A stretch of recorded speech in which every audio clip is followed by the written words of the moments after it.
So having done all my research on the wisdom that we can gather from the ancients, I came to study various texts. And for me, the teachings of Zen was very important to me, understanding the power of being present, of awareness of your thoughts, of your feelings, of understanding your essential nature. And I wrote a book called Mu, which translates into nothingness, yet it encompasses everything. Because of my love of the understanding of the fundamentals of Zen, which came down from Buddhism as well and was originally called Chan. I integrated a lot of those principles of Zen into my leadership style.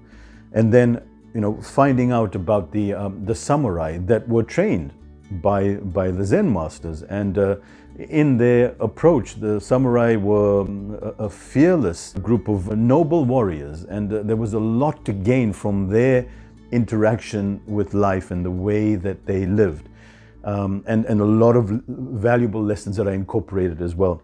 Then I studied Bushido, and this wonderful art incorporates so much to do with honor, with dignity, with respect, choosing the higher purpose before the lower purpose. And there's so much to gain from Bushido as well. So I incorporated that along with the Tao Te Ching and Wu Wei, which is the art of doing, not doing.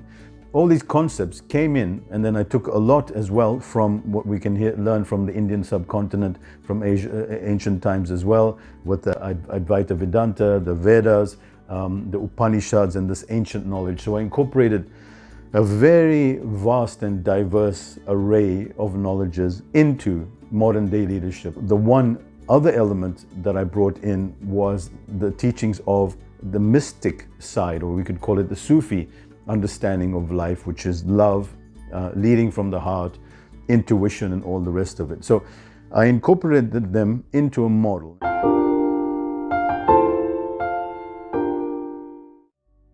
So I developed my own leadership style and my own philosophy to incorporate into leadership strategy and into teams and into companies, and it's been extremely successful. So the model is built on 5 very important pillars. Number 1, eternal wisdom. Number 2, deep awareness. Number 3, communication. Number 4, intuition. And number 5, heart-based living. So let me explain each one in detail to you. So eternal wisdom. I bring in the teachings and incorporate the eternal wisdom to create leaders that are wise, that are aware, and that are very much grounded in their being. And I bring this through teaching them about some of the eternal lessons and the eternal wisdom that we can gain from teachings of Zen, from the samurai, from Bushido, from Tao Te Ching, from all these ancient teachings. That's the first element. The second element is deep awareness, having a very deep sense of your surroundings, of the present moment, of being grounded, of your team, of becoming a super intuitive and super sensory listener. So you're not just listening to the words, you're listening to what's behind the words. So you are extremely aware of your surroundings and yourself. And deep awareness is one of the superpowers that I believe leaders really need right now, with all the chaos, with all the noise that surrounds us. And then the next phase is communication. How to become a super communicator by becoming an intuitive listener, becoming very aware of what's being said and what's not being said. And then integrating that with compassion, with empathy, and with understanding what the person that you're talking to actually wants and what your team actually wants. And it sounds simple, but it's not. Many leaders that I speak to and I say, well, what did your team say? They said that. And I investigate carefully. I said, did they say that or did they actually mean that? And after contemplation, they say, I think they meant that. And that's why learning to become a superior communicator first starts with becoming a superior listener. And I teach you the art of listening in the most profound, deepest of ways.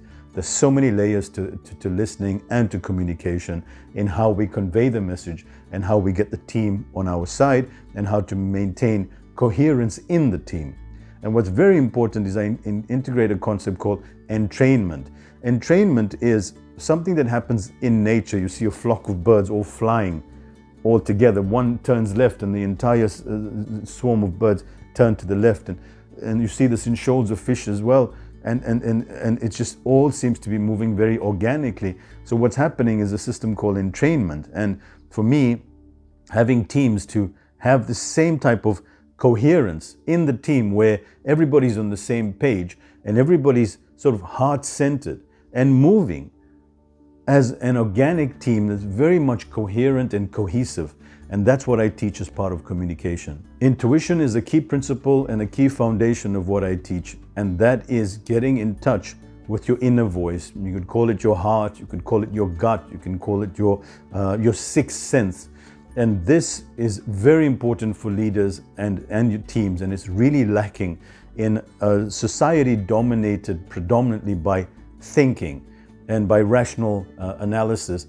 And it's not incorporated with intuition and tapping in to your higher wisdom, to your innate wisdom, or what I like to call tuning into infinite intelligence and getting a sense of knowing what is actually going on and what you must do and must act. And this gives you a great sense of clarity, certainty, and the ability to execute, knowing that you've also considered all the facts, but you know you've listened to your heart and it feels right. And trusting your gut is so important in leadership and in teams and in companies. So I show you how to get in touch with intuition for decisive and correct decision making, but more so in how to feel and how to be in touch with your inner wisdom. And that's why it's called intuition, because it's in you. The tuition of everything you need is right within you.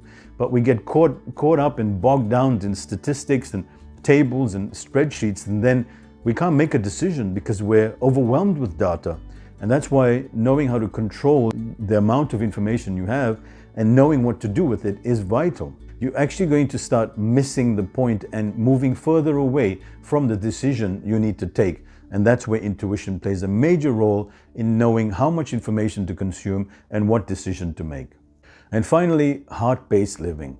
For me, organizations that lead from the heart, that have the team spirit that is very much grounded in your heart and love and compassion and kindness and raising the team, inspiring them, feeling inspired, going to work with a sense of love and not just duty and honor, which are very important, but going to work because you love to work. You love to do what you do. And that then ends up spreading to the rest of the team. And now you're a formidable force because you're grounded in love, you're grounded in your heart, and you're grounded in the inner voice. And that's why we look at our entire personality and our identity. If I ask you, where are you? Or if I point to you and I say you, and you look at me and you say, who, me? Because you're not sure who I'm talking to. You say, who, me? Why do we point who, me here? Why do we point here? Why don't we point here? Because obviously I'm Rashad and I figured that out in my head.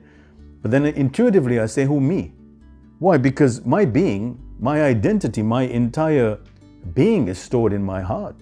And living from your heart opens up so many realms of possibilities. And that's why we say learn by heart. Because you're actually learning with your heart. Your heart now has been proven many times to show that the heart has memories of its own and it stores the memories. So I incorporate a lot of the teachings from Heart Math Institute and of course ancient teachings on how to awaken your heart and how to lead from your heart and how to feel from your heart and how to get the team on the same page as you so that you become this radiant light and the team shines bright instead of, just bogged down in facts and procedures. You keep it light and keep it free.